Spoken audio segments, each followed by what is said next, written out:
Hello, good afternoon everyone, my Enter trainees out there. Ito na naman po ang inyong lingkod, Mentor Myron Santa Ana, the Corporate Enter Trainer and Soft Skills Guru. I hope that you have been looking forward to this free webinar online learning session na handog po sa inyo ni Mentor Myron Santa Ana. And I look differently because I opted to wear this because my hair is already very thick and it already looks very disorganized. So I hope you like this new look. All right. Once again, thank you sa lahat po ng mga sumusubaybay sa inyong likod by liking or following my Facebook page at facebook.com/the Corporate Enter Trainer. And maraming salamat din sa mga nanonood na ngayon na tumututok dito sa ating free live streaming. Nagaganap po ito sa homepage ng ating Facebook page. So sa mga nag-aabang sa webinar na ito sa aking personal account, yung Mentor Myron Santa Ana, well, it's not happening there. All you need to do is to visit my page, and that's where all of this is happening. Okay, let us just double check, no, yung ating video quality and audio quality. Let me just check this real quick on the page. Okay, tingnan natin kung okay naman lahat so far. Okay. Eto. So I hope yan, okay naman. Like this. All right, sige. Let's start watch party as well. Kaso wala pa yung option. Anyway, let me just check it doon sa post. About to here. Ayun. Sige. Let's start this. Watch party. Okay, hold on 1 second. There, copy text. There you go. Yan, nagsisimula na po tayo. Okay, so going back, this is a very interesting webinar topic because pag-uusapan natin, isa ito sa mga paborito kong tinuturo sa mga kumpanya na nagko-conduct tayo ng in-house corporate training. And if I may just share, maraming kumpanya, when they get in touch with MSS Business Solutions, my company, they, of course, one of the programs that they request through us is yung time management. And right then and there, of course, positively and humbly, I sell to them instead yung aking self and activities management. All right? And isa yan sa mga pag-uusapan natin kung bakit ba si Mentor Myron Santa Ana hindi naniniwala sa time management. Ano ba ang outlook ni Mentor Myron pagdating sa managing our time? So malalaman po natin yan. Okay, in a bit. By the way, before we start, I hope you don't mind if I promote my online or social media presence. I have my Facebook page where this live stream is happening at facebook.com/the Corporate Enter Trainer. Okay, hindi po entertainer, hindi Enter Trainer. And then I'm also on Twitter at the Enter Trainer. Just find me there. I can also be found on LinkedIn, www.linkedin.com/IN/Myron Santa Ana. And I'm also on Instagram, okay, at the Corporate Enter Trainer. Okay, let me just proceed to my PowerPoint presentation so we can maximize our time. Okay, yun, narinig yun mismo sa aking mga bibig, okay? Sa aking bibig, mga bibig, dami kong bibig. Sa aking bibig, yung maximizing our time. I may not believe in managing time, okay? And I'll explain to you in a bit why I don't believe in it. But I believe, on the other hand, that we can maximize it, okay? And I'm going to discuss it to you in a bit. Let's just proceed to our PowerPoint presentation. There you have it. Okay, i-acknowledge lang muna natin ang mga nag-join sa watch party natin doon sa aking personal account. So, greetings kay Sir Ekon Malig, the customer service guy, kay Miss Mabel Villena, who else? Miss Fatima Lara, si Ma'am Lavapi, teacher ko nung high school. Okay, thank you for tuning in this webinar. And then sa watch party, so far, wala pa naman. Okay, all right. So let's get started. Once again, sa mga nai-refer lang po itong webinar na ito, itong live stream na ito, but you don't know me yet, perhaps you're an acquaintance or a friend or a relative of one of my friends. Ako po si Mentor Myron Santa Ana. I'm known as the Corporate Enter Trainer and Soft Skills Guru in the Philippines, and I own MSS Business Solutions, isang training and consultancy firm in the country. I'm also the founder and president of the Philippine Advocates for Consultants and Trainers Incorporated.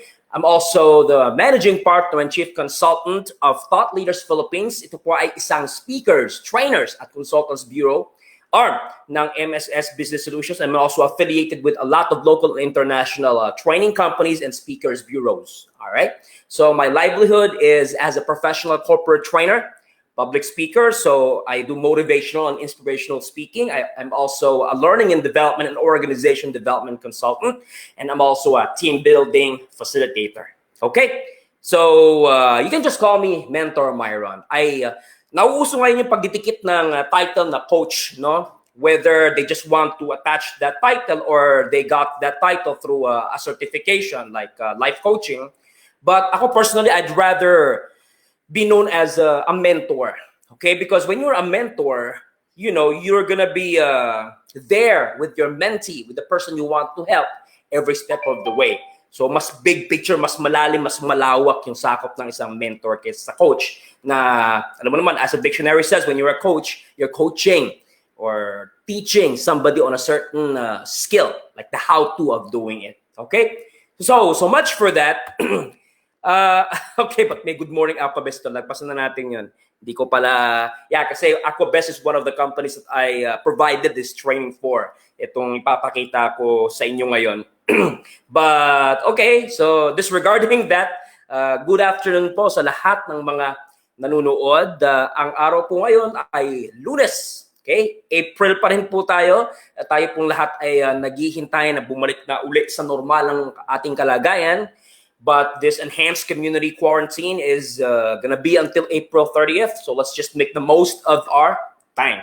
So, just to make this interactive, kunwari na lang, nakikipag-usap ako sa inyo. So, kung sino ang medyo sa tingin nila, self-assessment nila ay sablay sa time management or hindi makapag-manage ng time, taas na lang po kayo ng kamay, although hindi ko kayo nakikita. Or if you like, you can drop in a comment dito sa ating live video, tsaka sa watch party, okay? I'm monitoring you guys. But going back, so marami sa atin ang sablay sa time management. Alam mo yon, yung bang tipong nag-iisip tayo, bakit kaya ang ibang tao mas maraming nagagawa o kayang gawin sa atin? Alright? Yan kasi isa sa mga differentiators kung bakit mayroong successful, mayroong more successful, mayroong very successful, mayroong less successful, mayroong rich, mayroong poor, may busy, mayroong hindi busy, may productive, mayroong hindi productive. Isa sa mga differentiators natin ay kung paano natin gamitin ang ating oras. Alright? So yan po ang ating pag-uusapan. Just like what the title says, you do not or cannot manage time. You can and only can, all right, manage yourself and what you do. So, palaisipan, ano kaya ibig sabihin ni Mentor Myron doon? No? Unorthodox si Mentor Myron, lagi ko nakikita, nababasa at naririnig, time management. Ngayon, sasabihin ni Mentor Myron, hindi na ma-manage ang time? Okay. So, doon sa mga nagsabi na sila ay sablay sa time management or hindi makapag-manage ng time sa kanilang buhay, sa kanilang trabaho, o sa kanilang negosyo, huwag kayong mag-alala. Wala pong problema yan. Alright? Dahil hindi naman po talaga nag-e-exist ang time management. Ito, let me share this with you. Ito yung quotable quote. Go ahead and quote me on this. Alright? So, we cannot manage time. We can only manage and control what happens in it. Naalala nyo ba nung kayo'y nasa elementary or high school, tapos tinuruan tayo ng ating favorite na math teacher or professor na there's a big difference between a constant and a variable. Of course, a constant stays as it is.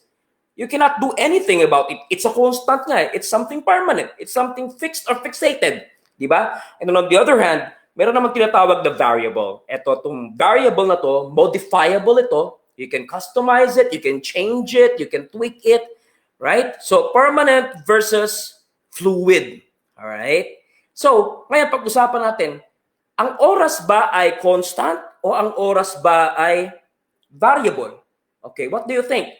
Well, personally speaking po, in my own experience and paniniwala, pananaw, alright, that time is not a variable because it doesn't change. Hindi ba? Lahat tayo, pare-parehong may 24 oras sa isang araw. Alright? Nagbabago ba yun? Nadadagdagan ba yun sa ibang tao? Pag nadagdagan nyo, kinabukasan na. Right? What we're talking about here is same day. So, if we're talking about the same day, one day, all of us only have 24 hours a day. Walang mas marami, walang mas kakaunti. Right? So, if that's the case, going back to the mathematics, basics or fundamentals, we cannot manage the constant. Di ba? We can only manage the variable. So, in other words, what that means is that time is a constant which cannot be managed. So, that is why I keep on telling other people there's no such thing as time management. You cannot manage something that is constant, something that is not changeable, something that just stays, all right? Something that just stays put, something that, whatever you do, it's gonna keep on running, right? The clock is gonna keep on tick-tock, tick-tock, tick-tock, right? Why do we keep on blaming everything on time? When what we have to put blame on would be some other things, okay? Yan ang ating pag-uusapan. Hopefully, I was able to justify to you why time cannot be managed. Okay, so just like what I said just now, there's no such thing as time management. It has always been, ladies and gentlemen, self and activities management. Right? Nananahimik ang oras, sinisisi mo. Right? Samantalang kahit wala kang gawin, kahit nakaupo ka lang, nakatambay ka, matulog ka, okay? O hindi ka pumasok sa trabaho, ang oras ay aandar ng aandar. Right? Mula umaga, magtatanghali na yan, wala kang ginagawa. Maghahapon na yan, wala kang ginagawa. Maggagabi na yan, wala kang ginagawa. Magkikinabukasan na yan, wala kang ginagawa. Alright? It's not gonna wait for you.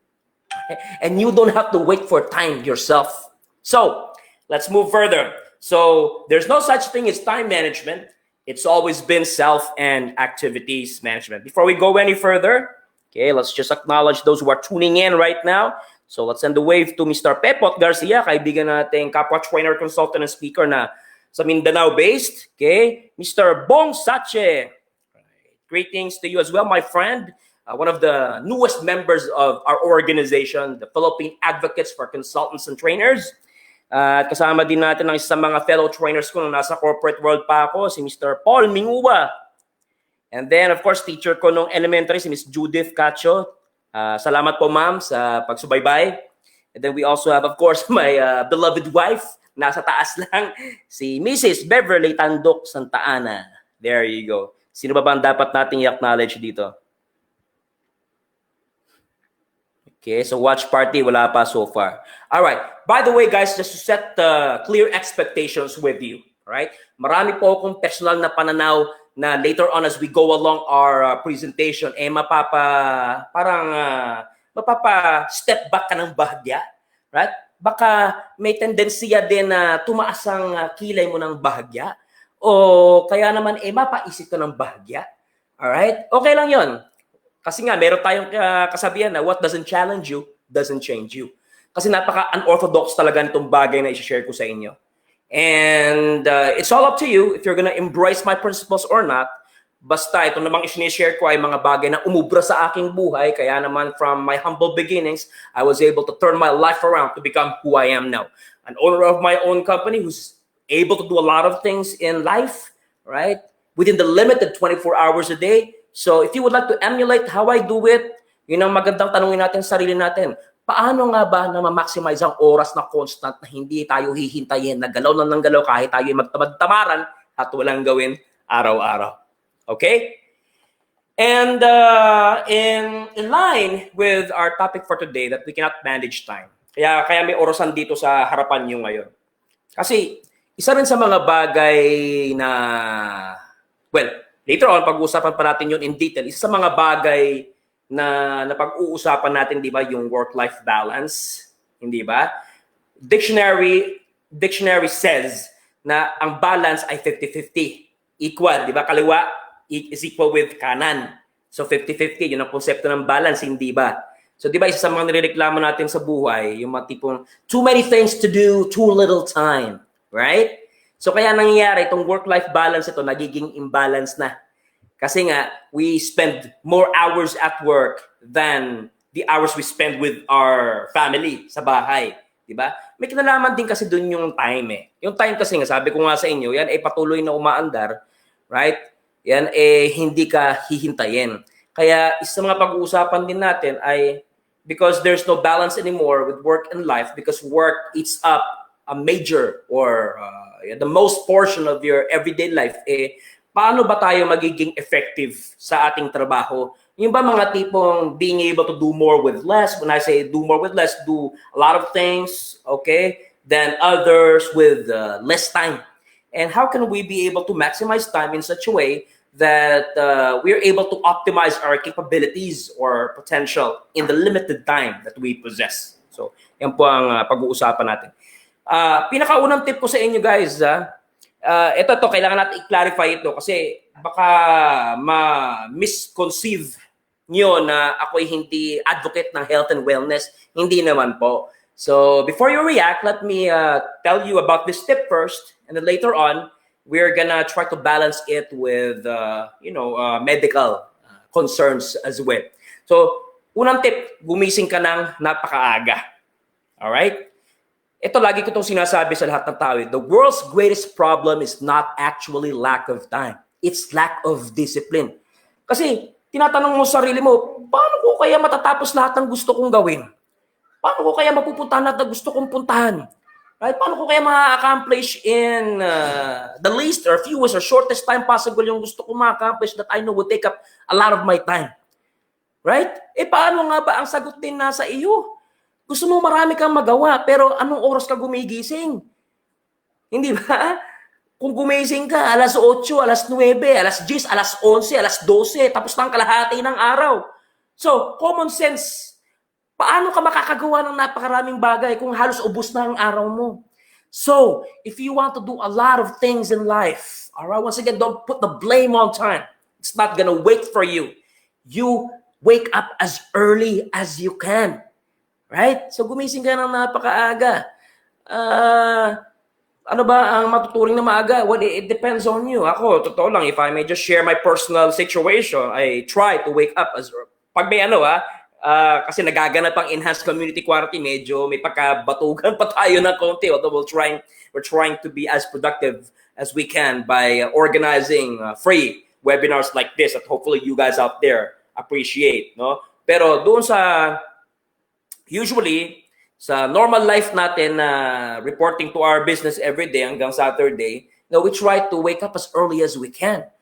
Right? Para makapaghanda tayo ng maayos, hindi natin kailangan magmadali, hindi ba? At para hindi tayo malate. Kasi alam niyo naman, grabe ang traffic jam, to be exact. Okay, pag lumabas kayo, pag kayo ay talagang naabutan ng traffic jam, okay, and you get stuck in traffic, nako, malilate na kayo sa trabaho, hindi ba? So, malilate na kayo, pagagalitan kayo ng boss nyo, marirecord yon sa inyong timekeeping system, hindi ba?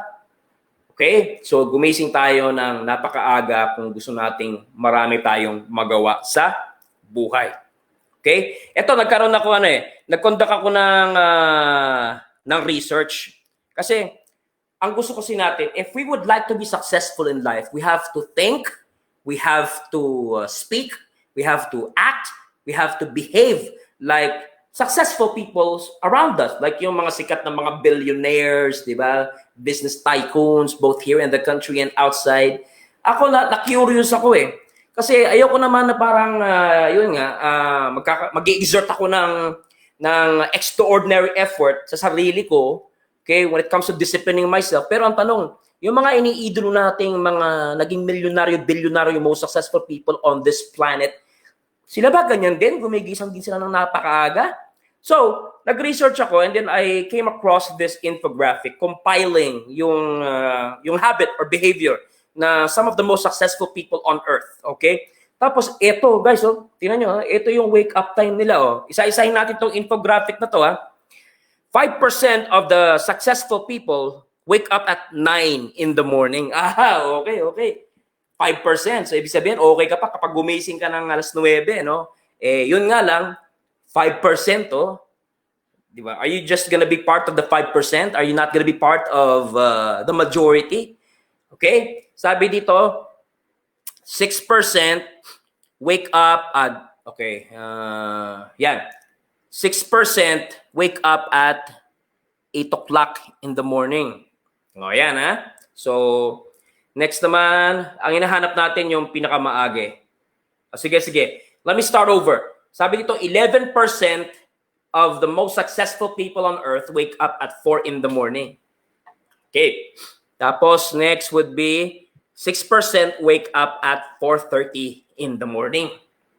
Ayan. So, 11 plus 6, 17% of the most successful people on earth, they wake up between 4 o'clock and 4:30 in the morning. 28% of them wake up at 5 o'clock in the morning. Dito ako. Okay?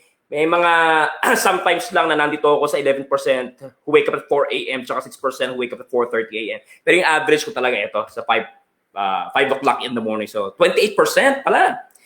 Pero, pag add-addin natin yan, 11 plus 6, 17. Plus 28, 27, 37, 45. 45%. Halos kalahati. Gumigising between 4 o'clock and 5 o'clock in the morning. Okay?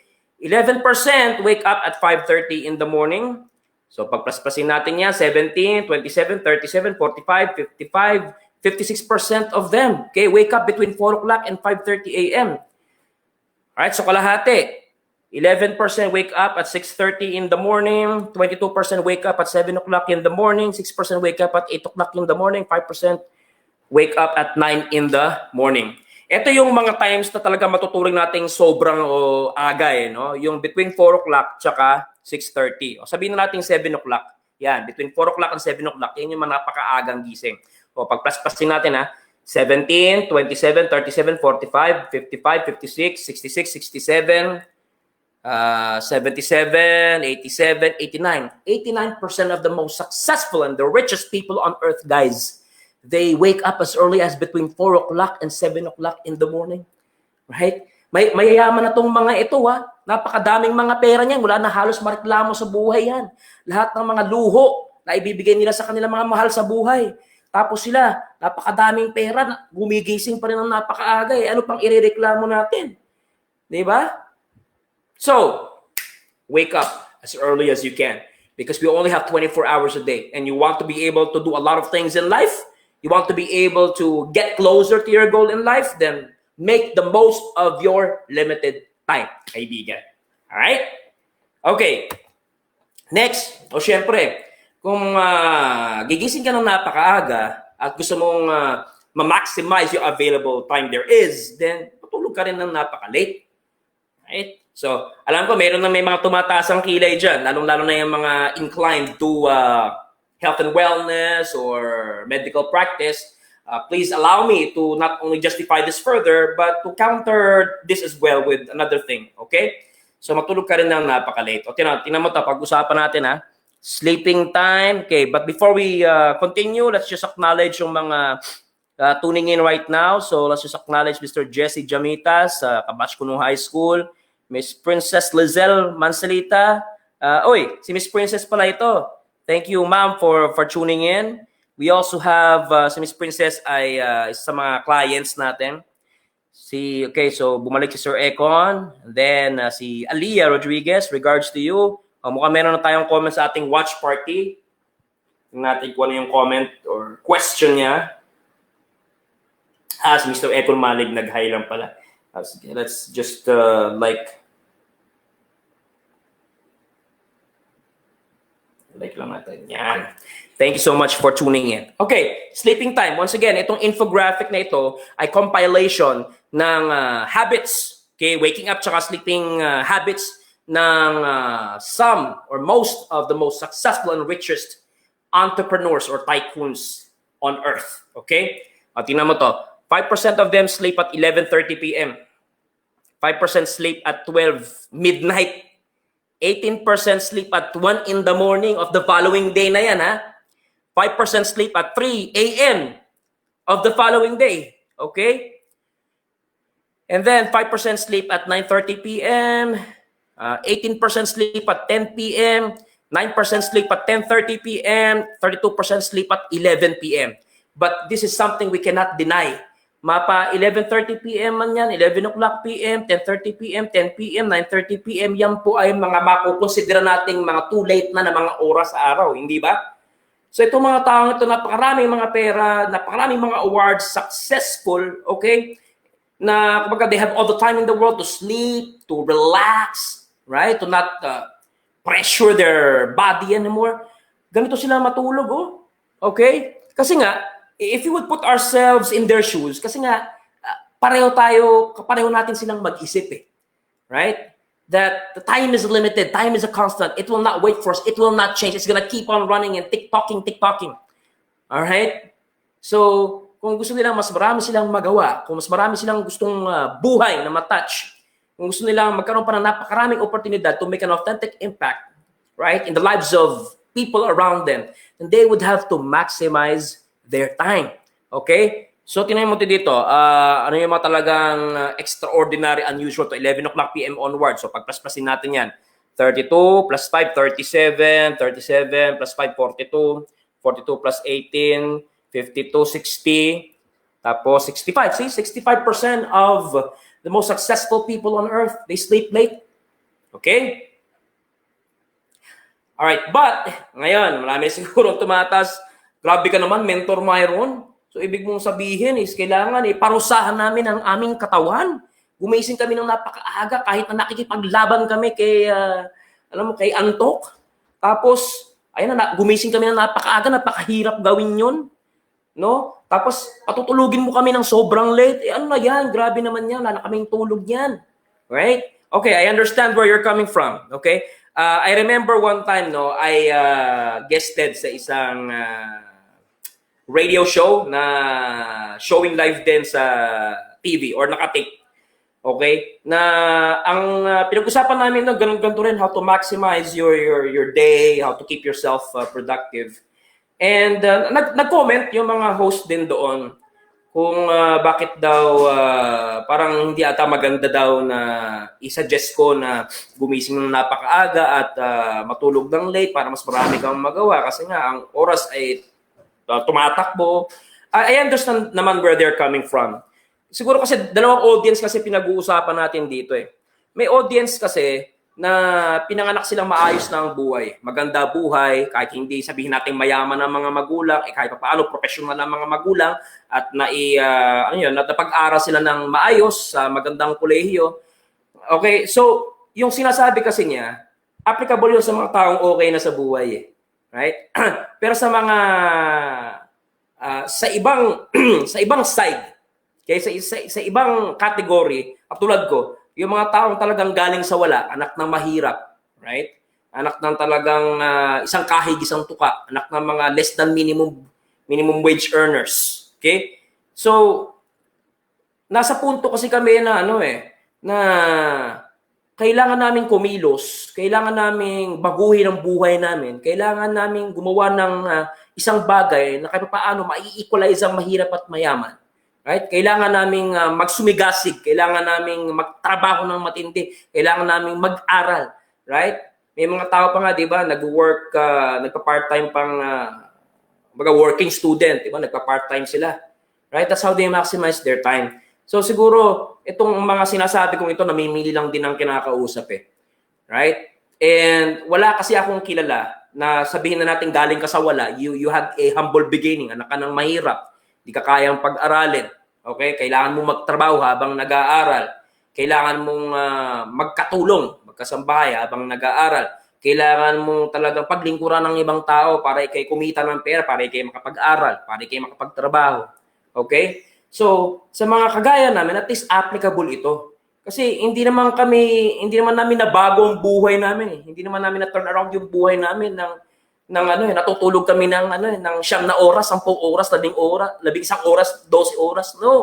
No. The reason why we were able to turn our life around, the reason why we became an entrepreneur from being poor, the reason why we were able to finish our studies, the reason why we were able to enter the corporate world, the reason why we are where we are in or at right now is that because of all of these things.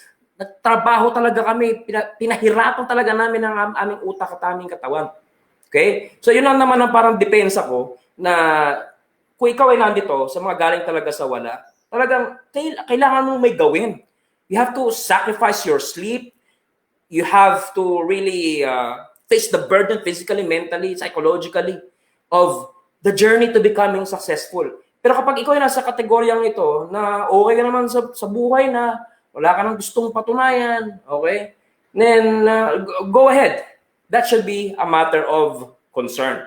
But ayoko rin naman maging unfair. Kasi ito lagi ang sinasabi ko sa mga tao na oo, lahat tayo nagsusumigasig, lahat tayo minamaximize natin yung limitadong oras na nauubos. Okay? Na pag hindi tayo kumilos, aandar lang ng aandar ang mga araw. Walang nangyayari sa buhay natin. Tumatanda tayo, walang nangyayari sa buhay natin. Nagkakadagdag ang edad natin, walang nangyayari sa buhay natin. Okay? Pero sinasabi ko naman, just to be fair, na pakiramdaman, bantayan mo rin, i-monitor it, evaluate mo rin ang katawan mo. Kasi, okay, bangsipag mo, ang dami mong kayang gawin, di ba? Dami mong kayang puntahan, layo nang nararating mo sa buhay. Pero, nag-give up naman ang katawan mo. Di ba? Lagi ka nang nagkakasakit. Lagi kang nanghihina, lagi kang wala sa mood, lagi kang wala sa gana, lagi sumasakit ang ulo mo. So, kailangan lang may balanse. Kasi kapag hindi ka marunong makinig o mag-obserba sa katawan mo, baka it might take its toll on you.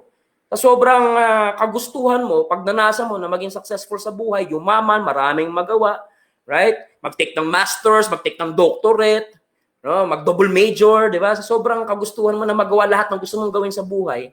Tapos, yung mga initiatives, endeavors mo, nag-take ng toll sa katawan mo, wala rin kwenta. Di ba?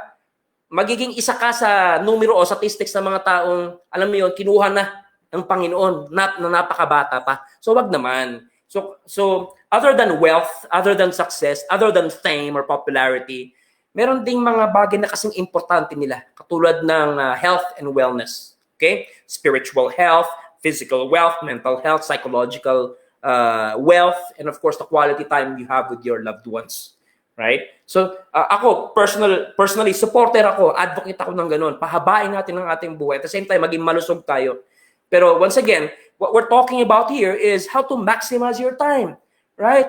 Is time management really the name of the game? No, you cannot manage time because we only have 24 hours a day. There is nobody out there who has fewer or has more time. Pare-pareho lang tayo. We are equal in that regard. Okay? So, I hope you understand where I'm coming from. Hindi po ako promotor ng parusahan ng katawan para lang mas maraming magawa. No. So, although I'm saying that you have to wake up as early as you can and you have to sleep late so you're able to maximize your 24 hours a day, you also have to watch for or listen to your body. Okay? There has to be a balance between the two. Okay, before we continue, let's just acknowledge yung mga nanonood or nagko-comment. Okay, hold on 1 second.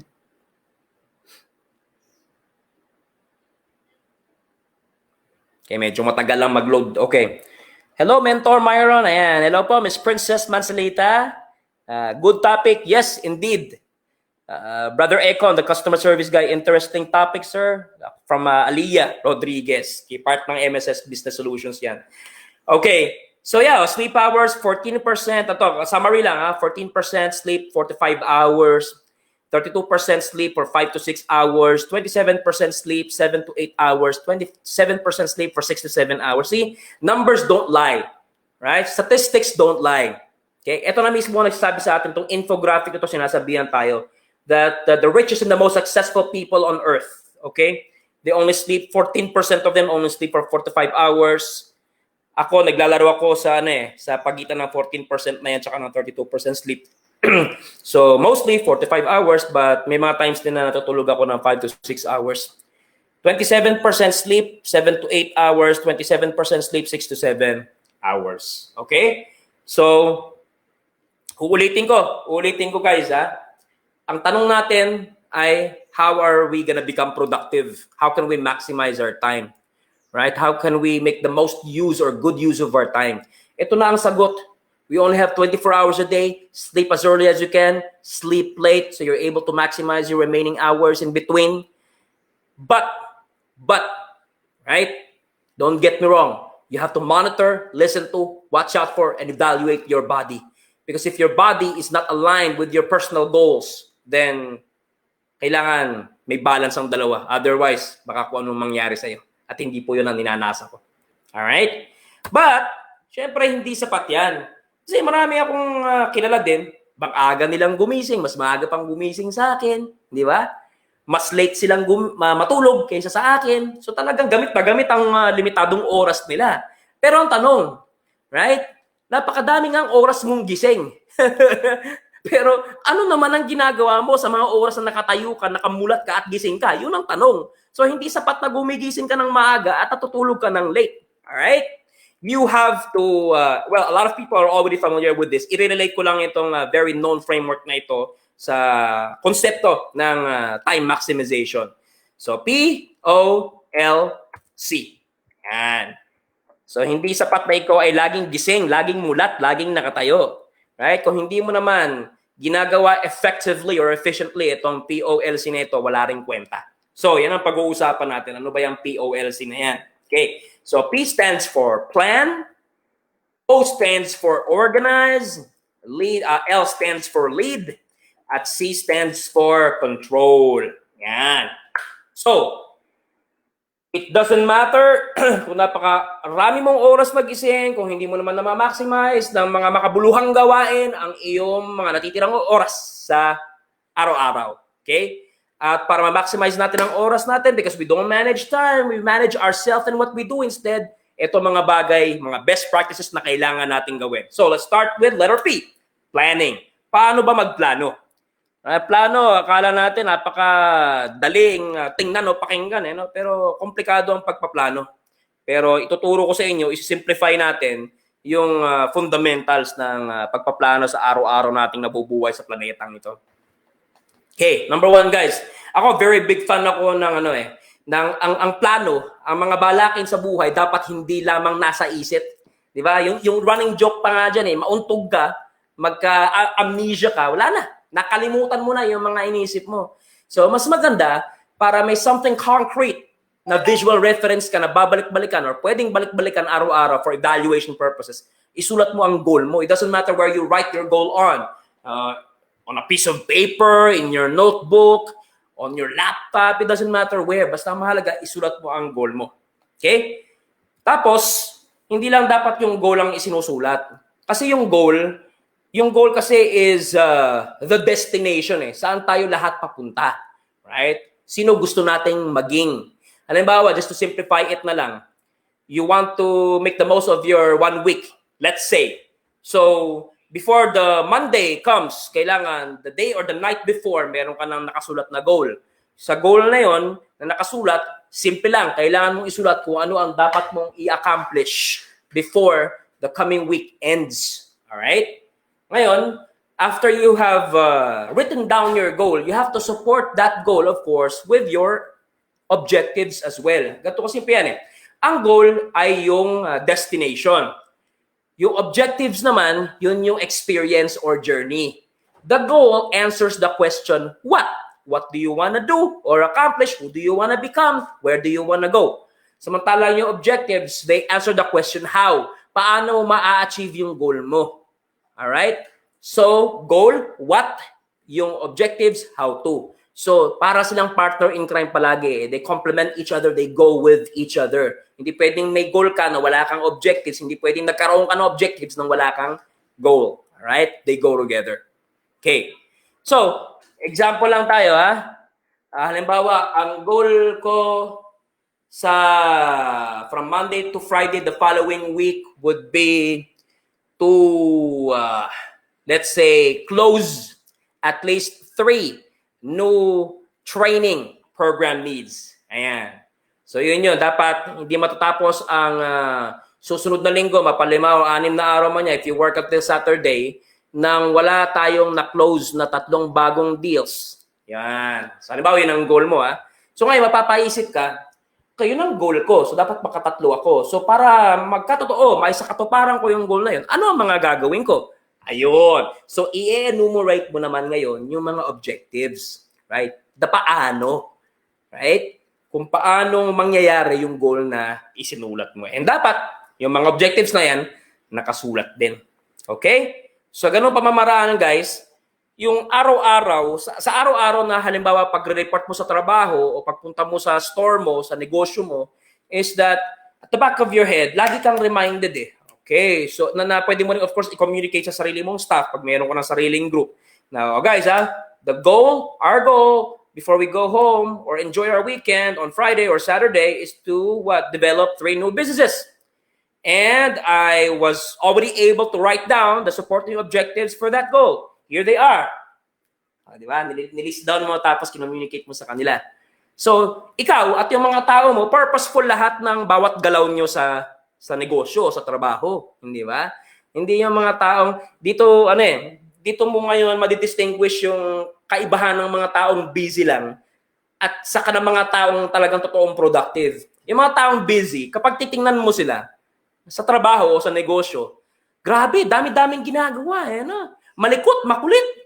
Punta dito, punta doon. Tawag dito, tawag doon. File dito, file doon. Type dito, type doon. Dami-dami nilang ginagawa.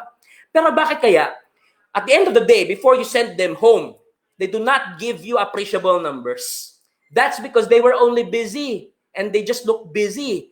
But they didn't produce results. They didn't deliver the goods. Right? They were not, in other words, productive. So pag mayroong plano in the form of a goal written down and supporting objectives also written down, then mas magiging strategic, purposeful, and focused and consistent yung actions or efforts natin sa trabaho. Okay? So hopefully you guys are learning from that. I-acknowledge lang natin yung mga bagong nanonood. Of course, my lovely wife is still watching. I would be surprised if she's now watching. Okay, si Mr. Leo Bular, schoolmate ko sa PUP. Thank you for watching, bro. We also have schoolmate ko rin po dati sa PUP, si Miss Criselda Quinto, si Ate Dang. Thank you for watching. And of course, the lovely partner of our good friend, Mr. Ekon Malig, si Miss Tels Martin. Salamat. Okay. So watch party, tingnan natin. Baka meron tayong namimiss na mga comments. Okay. Time check, it's 4:43. We still have an hour and 17 minutes. Okay? So, kailangan talaga mag-stick tayo sa oras eh. Alright? So, if you have any questions, guys, I'm gonna give you a few moments to type them in the comments box or section of our watch party and our live video simultaneously happening on my personal Facebook account and my official Facebook or fan page, respectively. Sa mga hindi po alam kung paano ito matatagpuan, punta lang po kayo sa homepage ng tawag dito, homepage ng aking account tsaka page. There, nandun yun. Oh, we have a question here. Do you think, this is from Ms. Tels Martin. Thank you again, Tels, for watching and for asking. Do you think that being productive is also relevant to how the job description was made? Oh, yes, definitely. Kaya importante para sa mga HR practitioners na marunong at detalyado at comprehensive kayong gumawa ng job description. Kasi yung nakalagay sa job description, yung description ng trabaho, yung duties and responsibilities that go with the work, and even yung mga success or performance criteria or indicators, kailangan, lahat yan, hindi lang nakasulat sa papel na ipapabasa mo sa new hire or sa empleyado, tapos i-discuss mo, tapos itatago mo sa personal file, sa 201. Hindi. Dapat talaga malinaw na sinet expectations mo sa empleyado na yan, job description na yan, maaaring may mga areas for improvement yan, pero dyan din dapat iikot ang trabaho mo. So, kailangan yung job description na yan, kino-convert, tina-transform or tina-translate natin sa practical, doable, at evaluable or monitorable, if there's such a word like that, na trabaho. Na kumbaga, kaya nga dapat may kopya ng job description yung mga boss eh, hindi lang si HR eh. Kasi yung boss, yun din yung pamamaraan para sa kanya na tutukan at i-monitor, measure, evaluate, interpret, and then basis then for problem solving and decision making. And then strategic, or rather strategies as well, yung contents ng job description. As tong empleyadong ito, yan pala, na-appreciate din niya yung papel eh. Right? Okay. So, yan pala yung gagawin ko at yan din pala yung mga basis ng performance ko para malaman ko if I'm doing a good job or not. At basihan din sa inyo kung ang performance ko ba ay poor, needs improvement, good, very good, or outstanding, excellent. So hopefully that answered your question, Ms. Tels Martin. There. So yes, in other words, being productive should be relevant to how the job description was made. If the job description was made poorly, then the productivity of your employee is going to be affected negatively as well. Hindi lang yan isang papel. Yan ay Biblia ng ating mga empleyado. Okay? All right, so there is no additional comment at this time. So let's continue. So, plano. Yan ang pinakaunang step na gagawin natin para maging productive tayo sa araw-araw. Okay? Kasi hindi nga natin mamamanage ang oras. Ang mamanage natin, sarili natin. Kapag wala kang disiplina, patay ka na. Right? Wala kang na magagawa na relevant or appreciable. Okay? So pagkatapos natin magplano ng goal, tsaka how-tos or objectives natin sa buong linggo, ang sunod naman na aspeto, okay, would be paano mag-organize. Di ba, nire-relate natin yung the Allen Management Wheel or yung kilalang POLC, Planning, Organizing, Leading, and Controlling sa Self-Activities Management na dinidiscuss natin. So, paano ba mag-organize? Parang ito supporting image na natin na nandito. Oh. So, kinategorize niya yung mga activities niya for the day sa to-do. Yan. Ano may mga actual talagang nakalagay dito eh. Parang German eh. Doing, currently doing, tsaka done. Yan. So, organizing from the word itself, diba, literally, when we say we organize something, we determine what needs to be done and then we order them, diba? We sequence them. So, among the things that we have to accomplish for the week, alin dyan ang una, pangalawa, pangatlo, pang-apat, pang-lima, so on and so forth, panghuli nating gagawin. Di ba? Ganun yung literal na ibig sabihin ng organize. Okay, so ito yung sinasabi ko sa inyo kanina. The world's greatest challenge is not lack of time, it's lack of discipline. You are barking up the wrong tree if you believe that the aspect that has to be blamed for our lack or absence of productivity is time. Diba? Alam mo yung, kumbaga, kung nagsasalita lang itong oras at may pakiramdam ito eh. Matagal na itong nagtampo at sumagot sa atin eh. Sinabing, ako sisisihin nyo, wala naman akong ginagawa sa inyo. Right? Kayo ang nag-imbento sa akin. Sabi nyo, ang isang araw nyo, 24 oras. Pag lumagpas na doon, kinabukasan na. Tapos pag wala kayong magawa o hindi kinatutuwa sa mga nagagawa nyo, hindi nyo ma-achieve yung success, hindi kayo yumayaman. Right? Isisisi nyo sa akin. Diba? So, matagal nang nagtatampo ang oras sa atin, mga kaibigan. It's really lack of discipline. Right? Yan ang ating pag-uusapan. Okay. So, how do we maximize using our time well? Yun yung tanong eh. Okay. Number one, guys, because we're in organizing, i-classify o i-categorize mo kasi yung mga tasks or activities mo.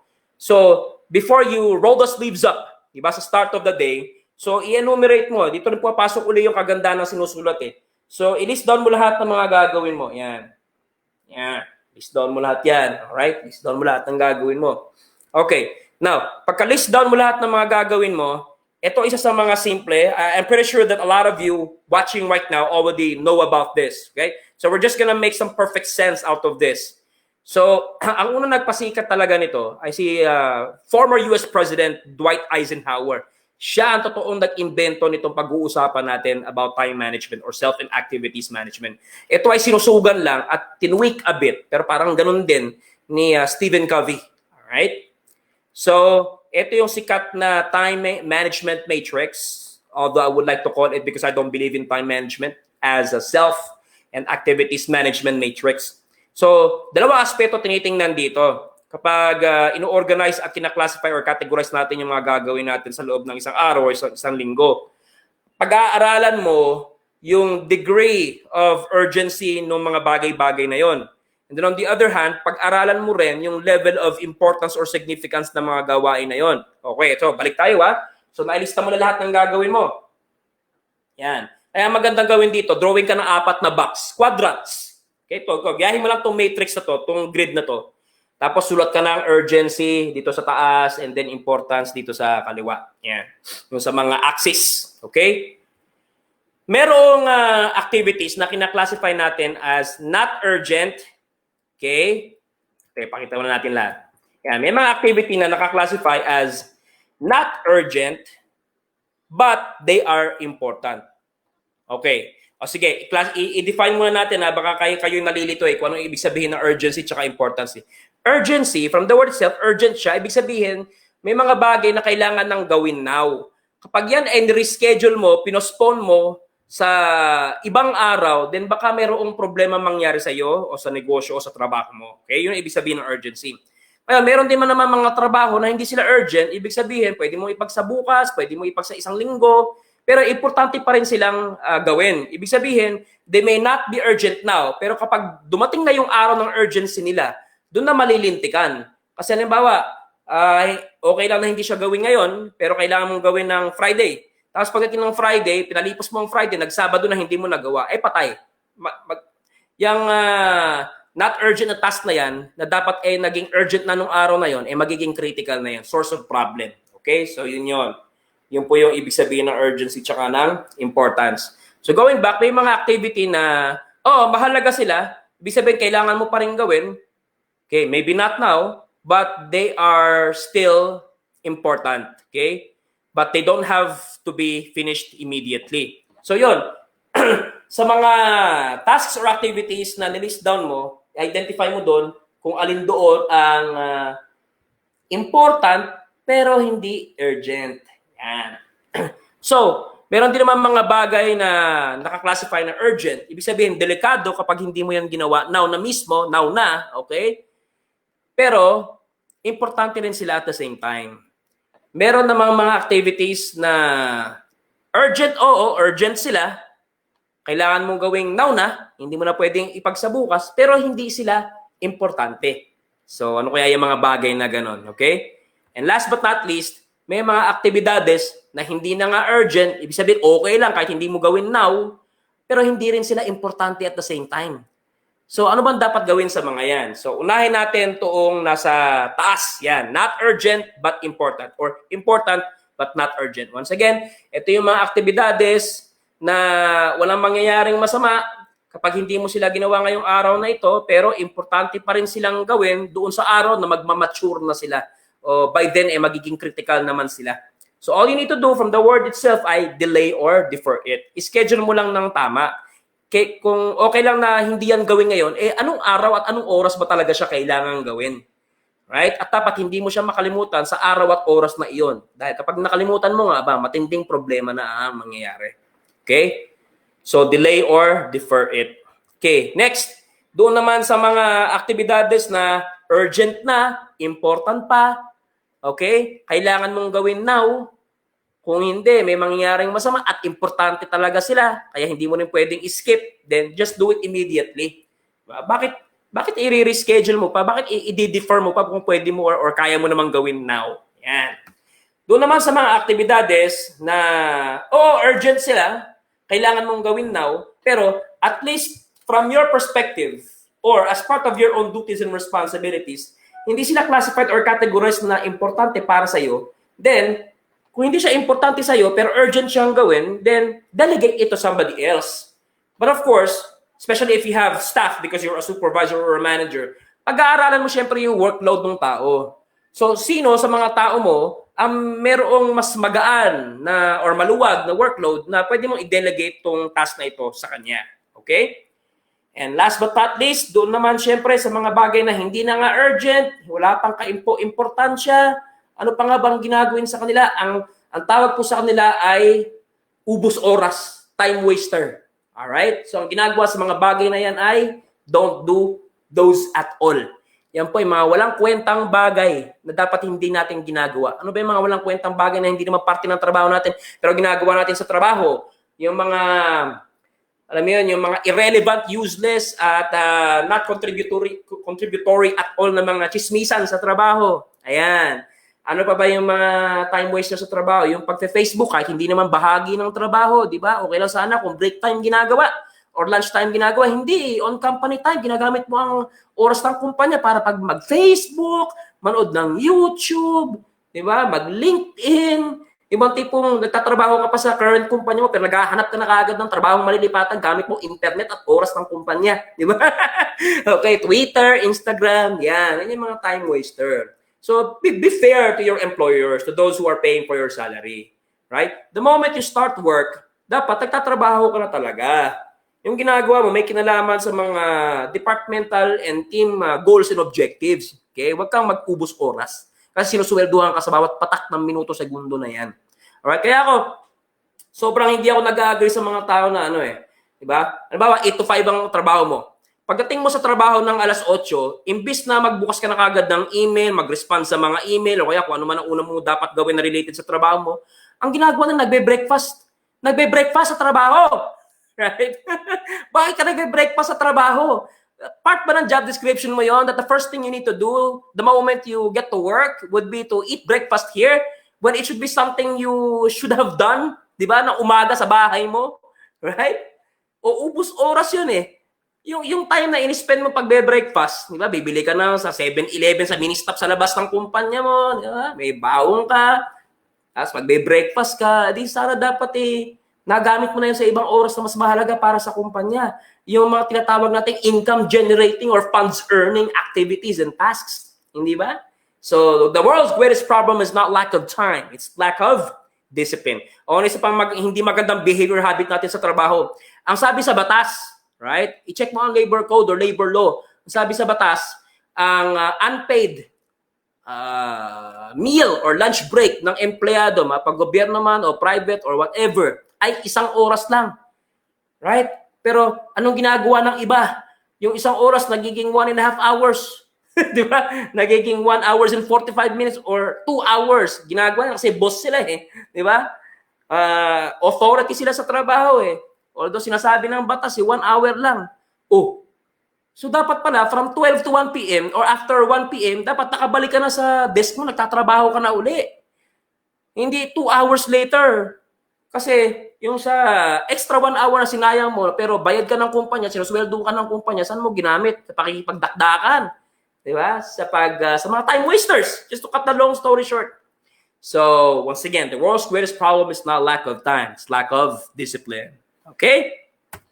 So, ganyan lang po kasimple. Nakakadalawa na tayo, ha? Planning. You need to have a goal and you need to support your goal with objectives that are practical and doable, and you have to record both of them so you have a visual reference that you can always get back to as your means to monitor, evaluate, measure, and interpret your performance. And of course, to be able to help you organize your activities and priorities, you have to determine which ones yung nandoon sa 4 na categories na ating pinag-usapan kanina. So let's just acknowledge yung mga nanonood at this point. So si Miss Lilian Carrion nanonood. Si Miss Lilian po is one of the top management or officers, a member of the board of trustees ng aming school, high school, if I'm not mistaken. Okay, ang anak ko nanonood. Kita mo, bata-bata pa ng anak ko. Di ba, nanonood na. Gusto nang matutog, gusto nang maging successful sa buhay. Si Mai is part of the stream as well. Of course, Miss Gina Salazar. Okay. So far so good. Okay. Ayan ha. There. Once again, ang ating po pinopromote dito, there is no such time as time management. You cannot manage time because time is a constant. It will not wait for you. It just keeps on ticking. Okay? It just keeps on running. Even if you do nothing at all, it's gonna keep on running away from you. Okay? When you least expect, it's already the following day. But you have not done a single thing that's considered productive in your life. Okay? Who you should manage instead? Kaya ako sinabing who kasi sarili mo yon, right? Ikaw ang tao, ikaw ang may utak, may isip, ikaw may katawan, right? Gusto mo marami kang magawa, gumising ka ng maaga, kalabanin mo ang sarili mo, yung tamad batugan version mo. Okay? Tapos kapag gising ka na, alright, nakamulat ka na, make sure naman na yung ginagawa mo ay productive, right? You have to be productive, not just busy. You have to deliver the goods, you have to bring in the results for your business or your company. Huwag tatamad-tamad. Okay? Huwag inconsistent, dapat consistent, dapat focused, dapat disciplined. All right? So that's how we get very closer to our journey, our desired destination in life. Okay? Time check. Let's just do a time check at this point. It's already 5 o'clock. Ayan. So, okay. We're on the right track naman. Meron pa tayong 1 oras. Once again, please feel free to type in your comments or questions about our topic for today, which is we don't manage time, we manage ourselves and our activities instead. And if you believe that a live stream like this is supposed to be shared with a lot of people so they can learn a lot too, then please go ahead. Please do us a big favor. Paki-share po ito sa inyong mga kaibigan, kamag-anak, katrabaho, kapitbahay, kasama dyan sa bahay. Okay? So, kailangan lahat tayo ay utak payaman, utak pa successful. Okay? But of course, all of us have our own definitions of success. Right? Hindi naman lahat ng tao gustong maging mayaman. Yung iba, ang gusto lang nila ay kahit paano makamit nila yung kanilang mga ideals or aspirations sa buhay. And it doesn't even have to be about getting rich, filthy rich, no? Possessing a lot of luxury cars, living in a mansion, right? So each of us has our own definitions of success. So whatever your personal definition of success, which will make you happy, contented, and satisfied in life, please go for it. But you cannot deny that one of the ways by which we can get there is we have to be able to be productive in our daily life. Okay? Alright, tuloy-tuloy po tayo sa ating webinar about self and activities management. So tapos na po tayo sa P&O ng ating POLC, or otherwise known as the Allen Management Wheel, that for us to be able to maximize our limited time a day, we have to plan, we have to write down our goal, and we have to also write down our objectives that will support our goal. And after we determine the activities that are going to keep ourselves busy in a day, we also have to distinguish which of them are going to be our priorities using the importance urgency matrix that I shared with you earlier, okay, which you can also call self and activities management matrix, popularized first by the late U.S. President Dwight Eisenhower, and then reinforced by Stephen Covey. There you go.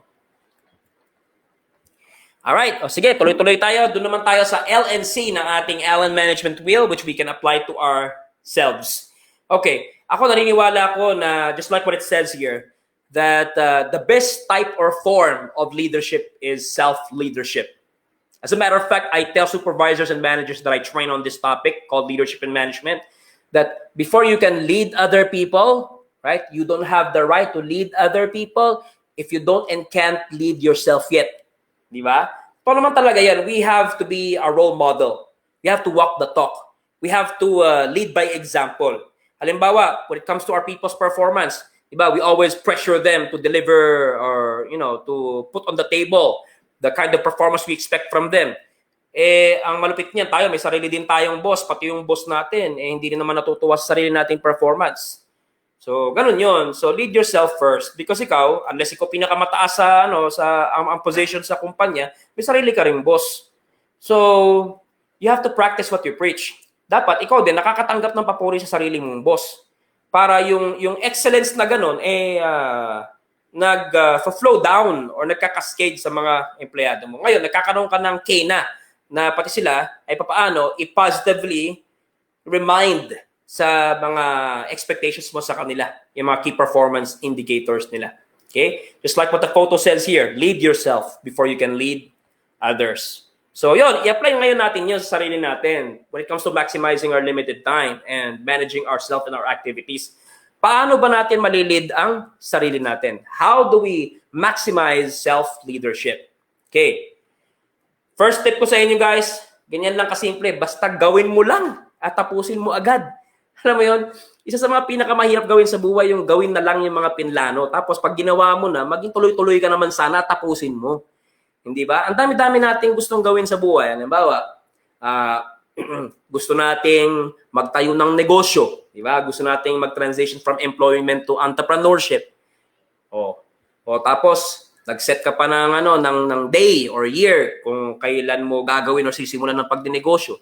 Tapos pagdating nung exact date or year na yun, tsaka na, di ba? Magdadalawang isip ka, aatras ka. Meron kang, halimbawa, yung mga jokes natin kadalasan na gusto ko nang pumayat, gusto ko nang magpapayat. Right? Sisimulan ko na. Kailan mo sisimulan? Sa January 1, pagkatapos ng Pasko. Di ba? Pagdating ng January 1, Sa susunod na January 1 na lang pala. Ay, tsaka na lang. Ay, next week na lang. Pagdating ng next week, not this week pala, the following week pa pala. Di ba? So, once again, the world's greatest problem is not lack of time. It's lack of discipline. Isama mo na rin dyan ang focus, consistency, etc. So, pag may gusto kong gawin, o di ba, balikan natin ha, sa planning, meron tayong pinlano. Sinuportahan pa nga natin yun ng mga doable at practical na objectives. Tapos, organize pa natin kung ano una natin gagawin, etc. Right? So, come implementation or execution time, gawin mo na lang. Right? Tapos pag may sinet kang duration or time frame within which kailangan tapos yun, dapat bago pa matapos yung end date or review date na pinlano mong gawin, tapos mo na. Right? That's even much better. So, gawin mo na lang at tapusin mo na lang agad. Okay? Kasi, ano yan yung just doing something and getting to finish it, ang lagi kong analogy dyan, lagi kong kinukumpara yan sa pagmamartilyo Hindi ba? Unless napakalakas mo parinig natin yung tunog ng martilyo. Ayan. Unless napakalakas mo, maskulado ka, nag-weightlifting ka kasi. Kahit gaano kahaba o kataba ang pako, sobrang lakas mo, isang palo lang, pak! Baon na kaagad yung pako. Malupit ka, ikaw na. Right? Sana all. Pero di ba, analogy, ang pako, okay, hindi yan babaon.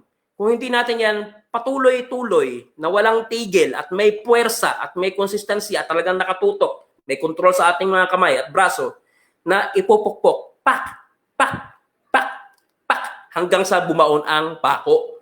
So, ganoon din po sa buhay, ganoon din po sa paggamit at pag-maximize ng oras. Pag meron kang inisip na gagawin at para sa iyo importante yon, pag ginawa mo, tapusin mo, pukpukin mo, gawin mo ng tuloy-tuloy hanggang bumaon ang pako. Analogy, hanggang sa makamtan mo, hanggang sa ma-accomplish mo yung goal mo, hanggang sa what? You're able to make your dreams come true. Okay? Alright. Sino ba mga bagong nanonood sa ating webinar? Okay. Okay, so far wala pa mga additional comments or questions. Okay, so tuloy-tuloy tayo Yan.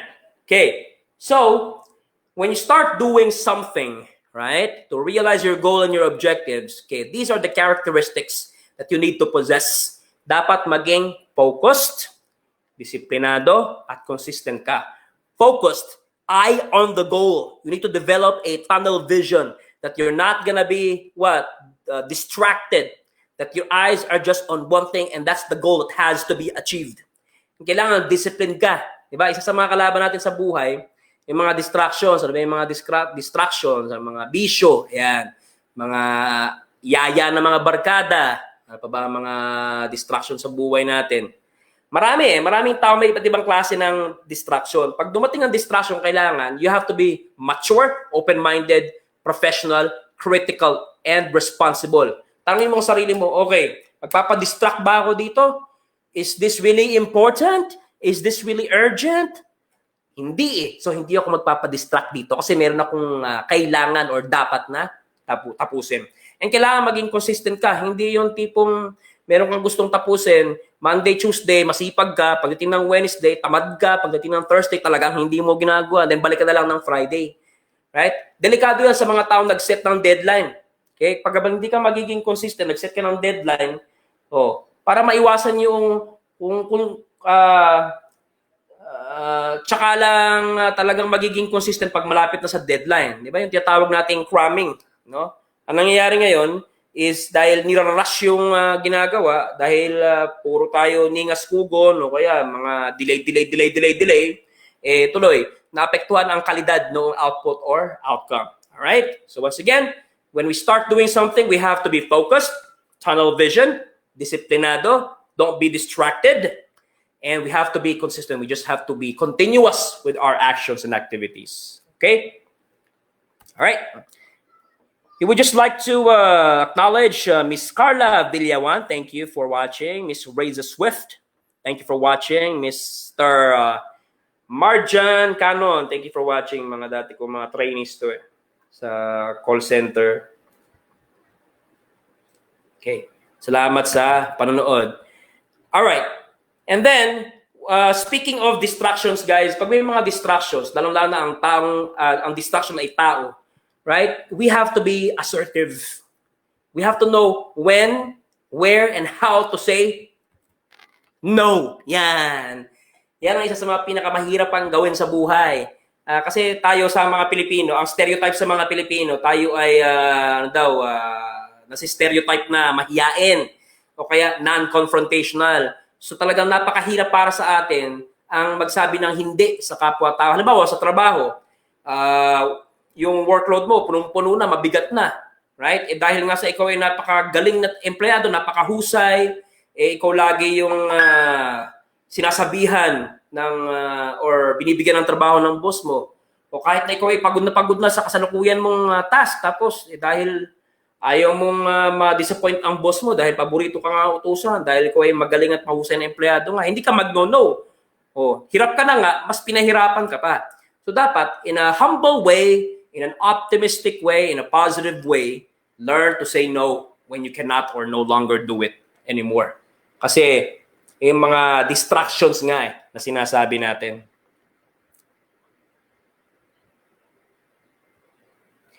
Okay? All right, so moving on with our webinar. Okay, so ito yung next tip ko. Huwag ka lang maging busy, maging productive ka rin.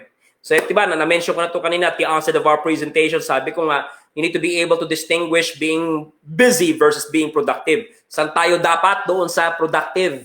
Alright? Diba, naalala nyo kanina si Ms. Dels Martin, tinanong tayo na kung gaano daw ka-relevant sa productivity ng isang tao yung job description. Sabi ko nga, importante na yung job description. Hindi lang sinulat na ginaya sa job description similar to the job online or ginugel. Diba? Kailangan yan talaga ay pinapersonalize, kina-customize doon sa expected na targets or deliverables ng mga empleyado per position, per level. Kasi nga, itong mga empleyado na ito, ang gusto natin from them, na yung kanilang mga pinagkakabisihan from the start of their work up until they go home, kailangan talaga related, relevant tungkol sa trabaho, na makakapagpapasok talaga ng pera sa kumpanya, right? Na makakapag-improve ng numbers ng kumpanya, na talaga namang related sa kanilang key performance indicators on an individual level tsaka sa departmental level na key result areas, okay? So, how are we gonna help ourselves, okay, become productive and not just busy? Yan. So, bigyan ko kayo ng 4 na criteria o 4 na elemento or 4 na ingredients, if you may, right, to the recipe of success. Yan. Sa lahat ng mga gagawin mo, dapat tinatanong mo ang sarili mo. Doon mo malalaman kung ito bang ginagawa ko ay tatak ng isang pagiging produktibo o ito ay ebidensya ng pagiging busy lang. Pero, alam mo yun, wala naman talagang output or outcome. So, una would be income. So, let's translate this to a question. Ito bang ginagawa ko? Ito ba ay makakapagpataas ng sweldo ko or not? Ito bang ginagawa ko kung negosyo, ito ba ay makakapagpadami lalo ng papasok na pera or not? Yun. So, kung ang sagot mo sa tanong mo ay yes, then you are doing the right thing. That is a very important thing to do. Okay. Next criterion, performance. O, tanongin uli natin ang sarili natin.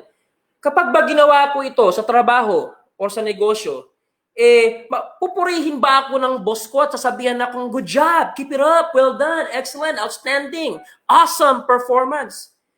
O, di ba sa trabaho, meron tayong mga KPIs, di ba? Yan yung mga nasa performance scorecard natin. Usually sa performance scorecard, mga line items yan, inumerate ko ano yung mga basihan ng magandang trabaho. Ayan. So, yung iba, done or not done. Yung iba naman talagang percentage o scores talaga. So, ang tanong mo sa sarili mo, halimbawa, quality. Ayan. Quality ang isang line item sa performance mo. Kapag ba ginawa ko ito, makakakuha ko ng 100% quality score? Yun. Kapag ba ginawa ko ito, 100% ba ang attendance ko? Kapag ba ginawa ko ito, wala akong lates? Kapag ginawa ko ba ito, mamimit or better yet, exceed ko ang sales target o quota ko? Then if yes ang sagot, then you are doing the right thing. You're on the right track. Keep on doing it and keep on bettering yourself in doing it. Okay? Next criterion, productivity. So simple lang. Kapag ba ginawa ko ito, ako ba masasabing produktibo at hindi lang mukhang busy? If yes, then you are on the right track. Just keep on doing it and do it well. And last but not least, guys, sabi ko nga sa inyo, hindi ako promotor lang ng parusahan mo ang utak mo, parusahan mo ang katawan mo kasi nga gusto mong may ma-achieve sa buhay, gusto mong yumaman, Gusto mo maging successful? No. Tingnan nyo, kasama pa rin sa ingredients to the recipe of success yung well-being. Kailangan tingnan mo pa rin ang mental, psychological, and physical well-being mo. Pati emotional well-being mo. Spiritual na rin, dagdag na rin natin. So, sa mga bawat gagawin mo para masabing productive ka, ang tanong mo sa sarili mo in this regard would be, does this contribute to my mental well-being? Does this contribute to my psychological well-being? Does this contribute to my emotional well-being? Does this contribute to my spiritual well-being? Does this contribute to my physiological well-being? Then if yes, then you're on the right track. You're doing the right thing. Keep on doing it. Sustain your momentum and finish it excellently. So there you go, guys. So these are the criteria by which you assess whether you should be doing something to make you productive or not. So that you can tell if you're really maximizing your time or not. All right? So, friend, natututo po tayo sa ating you don't manage time. There is no such thing as time management. You manage yourself and what you do. Okay? Don't blame it on time, my friend. Don't. Okay, so acknowledge lang natin ang mga nanonood at this point and if there are additional comments or questions. Time check. It is 5:16. Ayan. So meron pa tayong 26, 36, 46. Meron pa tayong 44 minutes left. Perhaps we could dedicate the remaining 10 to 15 minutes for simply just pure Q&A from you guys. Once again, sa mga ngayon pa lang po nanonood, ito pong pinag-uusapan natin ay how to become productive in your business or in your work by managing not your time, but yourself and your activities instead. Because there is nothing wrong with time. It remains constant. It remains 24 hours a day unless somebody changes the Julian calendar. Okay? So, hanggat walang nag-iiba ng takbo ng oras, 24 oras lang po meron tayo lahat. Ang kailangan nating kontrolin ay ang ating sarili. Baka tayo po ay kulang sa sipag, tayo ay kulang sa focus, kulang sa disiplina, kulang sa productivity.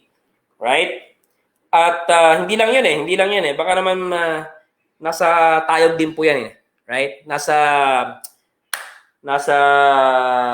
altitude din po yan ng inyong pangarap sa buhay.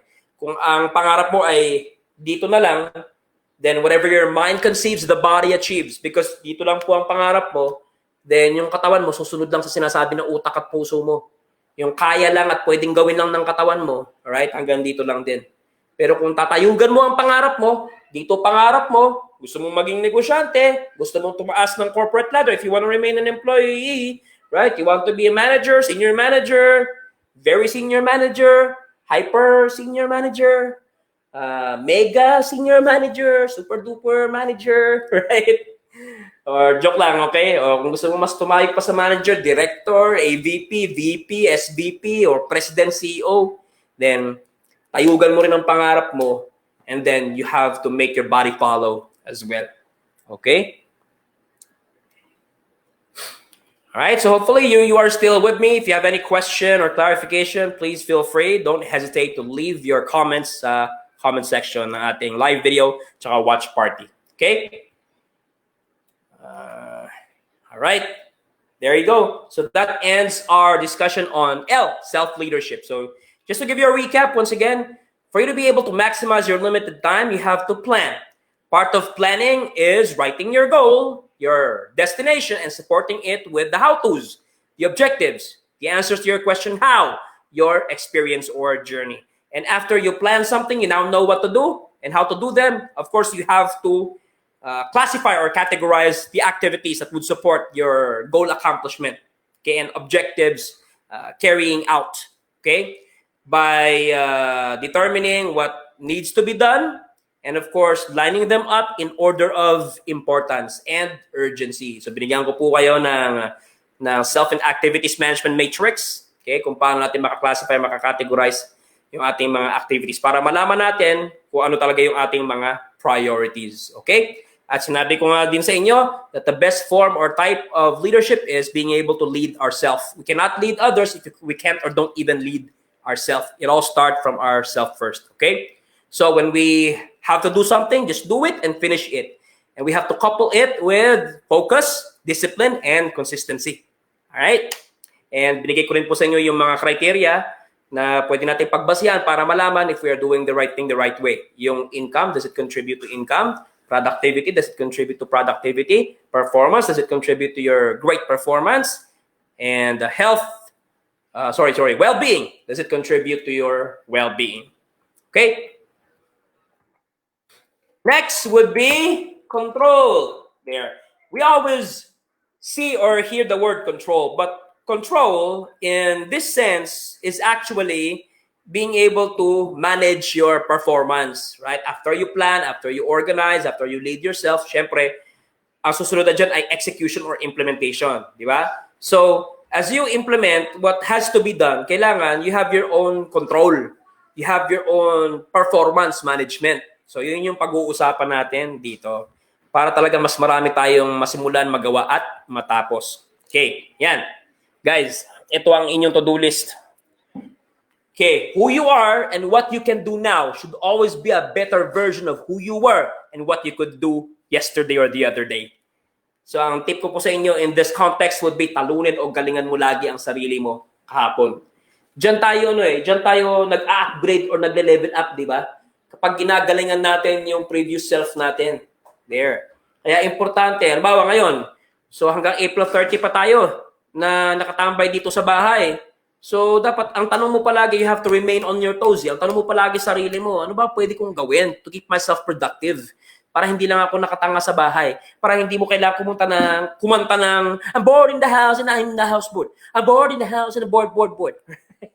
Para hindi mo na kailangan kumanta nun, yung tipong kahit paano in line pa rin sa trabaho mo, if you are not working from home, because hindi applicable sa nature ng task mo, or sa business mo, di ba? O parang ako, I'm a professional trainer, speaker, consultant. Kumikita kami kapag kami nagsasalita on stage as a public speaker, di ba? Kumikita kami kapag kayo iniimbitahan nyo kami sa inyong classroom training sa inyong kumpanya, di ba? Kumikita kami pag nagfa-facilitate kami ng mga team building nyo. Kumikita kami kapag ini-engage yung aming consultancy or advisory services. Ngayon kami nakakulong din sa bahay. So, ang laging tanong natin sa sarili natin, ano ba pwede kong gawin? Para kahit paano, even though I'm working from home, nagagawa ko pa rin yung services and solutions ng aking kumpanya, ng aking negosyo. So, that's why we have this, di ba? Yes, hindi kami kumikita, hindi tayo kumikita, pero at least, nararamdaman, nakikita. Parang relationship building ito right? Consistent pa rin yung ties natin with our clients. Okay? So, kahit paano, hindi man kumikita, they still have us in their mind. Right? Kasi nagpaparamdam tayo. Hindi tayo yung tipo missing in action lang. Alright? So for sure, ang balik niyan sa atin ay pag bumalik na tayo ng May 1 onwards, May 1 onwards, dahil ikaw nagplant ng seeds, nag-invest ka ng mga ganito, syempre, sino pa nga bang tatawagan or babalikan nila? Di ikaw, ang company or negosyo mo. Okay? Okay, shout out, greetings sa aking kaklase ng college, Miss Blez Cleofas. Okay, thank you for watching. Time check, 5:23. Yeah, may 37 minutes left na lang po tayo sa ating webinar. Okay, so going back ito sa ating tip, talunin o galingan mo ang sarili mo kahapon. Right? You need to be able to always grow every single day. You need to be able to level yourself up every single day. So you need to always think of and be able to do things that would help you beat your former self. Okay? Yan tayo palagi mag-isip sa buhay. Okay. And syempre, you have to keep yourself motivated and inspired. May nagtanong sa akin, Myron, you're a motivational speaker. But I'm pretty sure that at the end of the day, you're also a human being. You're still a person. And I'm pretty sure that because you are a person who's imperfect, there are times that I'm pretty sure you feel demotivated, or just a little motivated, or a little inspired, if not uninspired. So, sa mga times na meron ka rin tamad-tamad moment, how do you keep yourself motivated and inspired? Right? So, ang sagot ko palagi sa kanila, totoo yan, and I agree with you. May mga times din na tayo tinatamad din, may mga times din na tayo parang ayaw gumising, right?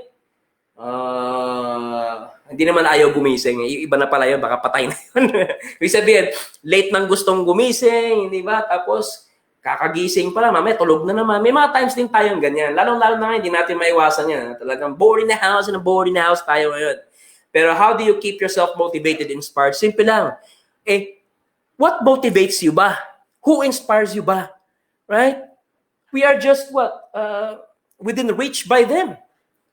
Pag sinabi kasi ito let me set it straight. Ano ba ang kinaibahan ng motivation at inspiration? Magkaibang salita po yan. It's not just what the dictionary says. Okay? Pag sinabing motivated, internal palagi yan. Ang inspiration, on the other hand, external. So, motivation, ibig sabihin, kaya ako sinabing internal yan, so, what is your drive? What is your passion? What is your interest?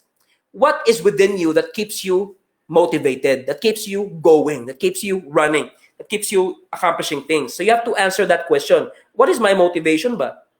Right? Ako personally, ang motivation ko kasi, na pansarili ko, internal, would be, I don't aim to be the best, the number one, the top, the leading corporate trainer or motivational speaker in the Philippines. Hindi. Ang gusto ko lang is kahit paano, makilala na merong isang mentor Myron Santana na nabuhay sa planetang ito. Corporate trainer siya, motivational speaker siya, inspirational speaker siya, consultant siya, team building facilitator siya, na na-touch niya ang buhay ko. Diba? Ang dami kong natutunan sa kanya. Kung hindi dahil sa kanya, hindi ko matututunan yung skill na kailangan kong matutunan para maging successful sa buhay. Nang dahil sa kanya, na-promote ako. Nang dahil sa kanya, nagkaroon din ako ng sarili kong business or company. Nang dahil sa kanya, I'm always on the move every single day. Lagi akong positibo, lagi akong masigla. Ganun lang naman eh. So yun yung motivation ko. Yung being able to leave an authentic impact in the lives of other people. Tapos bonus na lang yung pagkita. Siyempre, kailangan pa rin natin kumita. Siyempre, plastic naman ako pag sinabi ko ayaw kong kumita dahil meron po akong pamilya ng pinapakain at binubuhay. Right? So yun yung motivation, internal siya. So kapag ikaw ay tinatamad, ang tanong mo lagi sa sarili mo, paano ko maisa sa katuparan yung motivation ko? Tamad nga ako, ayaw kong gumising. Right? Late na akong gumising. Ayaw pumasok sa trabaho. Ayaw kong maging busy, maging productive. And on the other hand, yung inspiration naman, external yan. And pag sinabi kasi inspiration, it could be a person, a tao, or something that you want to have. Halimbawa, meron kang iniidolong tao and you want to be like him, you want to follow in his or her footsteps. So yung inspiration mo, I want to be like you, I look up to you. So I'm gonna be like you. Right? O pwedeng bagay din ito. May nakita kang luxury car na balang araw gusto mo magkaroon ka rin ng ganon. Right? Meron kang nakita mansion na balang araw magpapagawa rin ako ng sarili kong bahay. Yun eh. So, tanongin mo ang sarili mo kapag ikaw ay tinatamad. Diba? Sino ba nakakapag-inspire sa'yo? Right? Ano ba ang inspiration mo? Right? So, there you go. So ako, ang inspiration ko naman, once again, I don't want to be somebody else. Okay? Ang inspiration ko, nakikita ko mismo dito sa bahay ko. Yung asawa ko, yung mga anak ko, na alam mo yun, naputol ko na yung pattern or trend ng kahirapan. Right? Sa generation ko. So, that one is already accomplished. But of course, I have to give my family, my loved ones, a better lifestyle, a better living that I know that if I don't work hard, right, they wouldn't experience in their life. So, yun yung mga inspiration. So, once again, keep yourself motivated and inspired. All right? Okay. So, there you have it, guys. Meron akong, ngayon na po yun, 529. Okay. So yan yung POLC natin. Borrowed from the Allen Management Wheel framework or model, planning, organizing, leading, and controlling, and their application to your self and activities management. Because like what I said at the start, we cannot manage time. Time is a constant. Okay? It keeps on running even if we do nothing. It keeps on ticking even if we opt to just sleep. Right? Hindi niya tayo hihintayin. Who should we manage instead? Ourselves. What should we manage instead? Our activities. So we can determine what our priorities are. And kung ikaw po ay ganyan mag-isip, okay, believe in me when I tell you this, you're going to be able to maximize your limited time. You're going to be able to do a lot of things in life. You're going to be able to finally achieve your elusive or highly coveted goal. You're going to be able to finally make real impact in your life and those of others. Okay? So, sa pagsasara po ng ating webinar, but of course, I'm gonna dedicate the remaining time for questions. Gusto ko lang i-share sa inyo to, and please read this out with me. What separates the successful and the unsuccessful, and the rich and the poor is not lack of money nor absence of opportunities. It's the inability or failure to maximize time or optimize the activities that transpire in it. So, ang mas magandang itawag guys, hindi time management, kundi time maximization. Dahil nga, ano yan para lang yung sitting duck lang yan di ba? Dahil nga tayo may 24 oras lang, so it is on to us if we're gonna maximize that time or not. So call it time maximization instead, or time utilization because we are using time, okay? And of course, optimize the activities that transpire in it. That's why I called it self and activities management. So to be able to accomplish your goal for the week, to be able to carry out your supporting objectives, ano ba mga dapat mong gawin? So you have to critique what they are and you have to line them up in order of importance and urgency. Okay? Then you will come up with your priorities. Right? And I'm pretty sure, guys, this is my slide. I'm pretty sure that if you think the way that I do, if you change your perspective towards time, if you would be a big fan and advocate of productivity and not just busyness yourself, you're gonna become successful. All right? Naririnig ba to? Nako nga. And I'm pretty sure, guys. Wala pa pala doon. Delayed pa, delayed. Okay. Hintayin natin. Tinatin ako naririnig natin. If you change your perspective towards time, if you would be a big fan and advocate of productivity and not just busyness yourself, you're gonna become successful. All right? Naririnig ba to? Nako nga. Wala. Okay. Wala pa pala doon. Delayed pa, delayed. Okay. Hintayin natin. Tinatin ako naririnig natin. If you change your perspective towards time. All right. Okay. So there you have it, guys. Hopefully you liked or appreciated our webinar talking about self or activities management versus or over time management. Because we cannot manage time, all right? We can only manage ourselves and what we do in our very limited time. So there you go. Once again, paulit-ulit ko po pasasalamatan ng lahat ng mga nag-like at nag-follow sa aking page, sa yours truly, Mentor Myron Santa Ana. Sa mga nakapag-come across lang ng webinar na ito, dahil ito po i-share ng asawa ko or ng mga kaibigan ko, but you haven't liked or followed my Facebook page yet, so please like my Facebook page at www.facebook.com/TheCorporateEnterTrainer. But of course, may search box naman si Facebook. Look up nyo lang si Mentor Myron Santa Ana. There you go. Okay? I assure you that this is not just gonna be... Masusundan pa ito. Itong ating mga free webinars because matagal-tagal pa. May 17 days pa ata tayo, no? If I'm not mistaken. So once again, we have to make the most of our time, of our home quarantine. Okay? Sa mga gumagamit ng Twitter, you may follow me on Twitter as well at The Entertrainer. Nasa LinkedIn din po tayo. We are fortunate to have been recognized as one of the top 100 Filipinos to follow on LinkedIn. Okay? So connect to me on LinkedIn at www.linkedin.com/IN/Myron Santa Ana. And nasa Instagram din po tayo. Follow me on Instagram at The Corporate Entertrainer. There you go. All right. Okay, so at this point, we would... okay, balik lang natin. Yan. We would... Okay ba, forma ko? Mas maganda kasing nakaganito kaysa nakikita yung buko Makapal na po ang aking buko Yeah. All right, so guys, at this point, we still have 44, 54... We have 26 minutes left pa naman. So we can accommodate any of your questions, even comments and feedback sa comment sections ng live streaming natin tsaka ng watch party. So sa mga kaka-join pa lang, once again, pinag-uusapan natin is how to be able to maximize your everyday by utilizing your time well and not believing in time management because who we manage instead is ourselves. And of course, sama na rin natin dyan ang mga ginagawa natin. Okay? At yung mga ginagawa natin, mga makabuluhan ba yan o yan ba yung mga ubus oras lang? Alright? Hindi naman tayo dadalhin sa ating inaasam-asam na tagumpay sa buhay. Hindi naman magiging successful ang ating negosyo. Hindi naman tayo kikita ng madami. O kaya naman hindi tayo mapopromote sa ating trabaho. Alright? Or maging number one or best employee at our present level. Okay? So sa mga curious po kung nasaan ako, I am with you all the way from our residence. Okay? Kasi home quarantine. Yeah, nasagot ko na yan.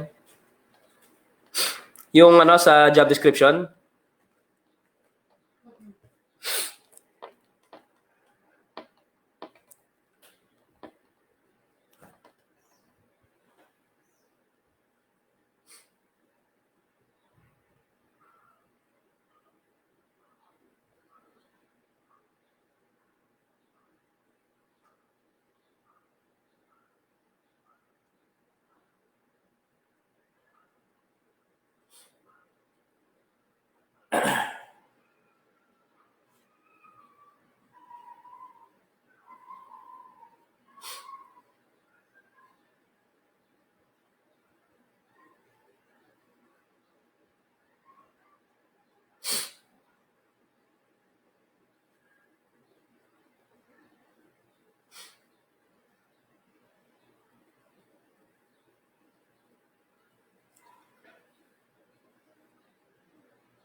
Pag-usapan natin at this point. Pag-usapan natin at this point. Kayo naman, no? Once again, just type in your comments. Kayo naman, how do you keep yourself productive every day amidst this national home quarantine situation? Share nyo lang po yung inyong mga activities every day. And you might want to share as well yung inyong personal tactics, personal strategies on how to utilize time well, maximize our everyday, etc. Okay? So let's share ideas.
All right, it looks like there are no additional questions or comments anymore. So that means this is already the end of my presentation. Once again, thank you for tuning in to our free webinar entitled Don't Manage Your Time, Manage Yourself and Your Activities Instead.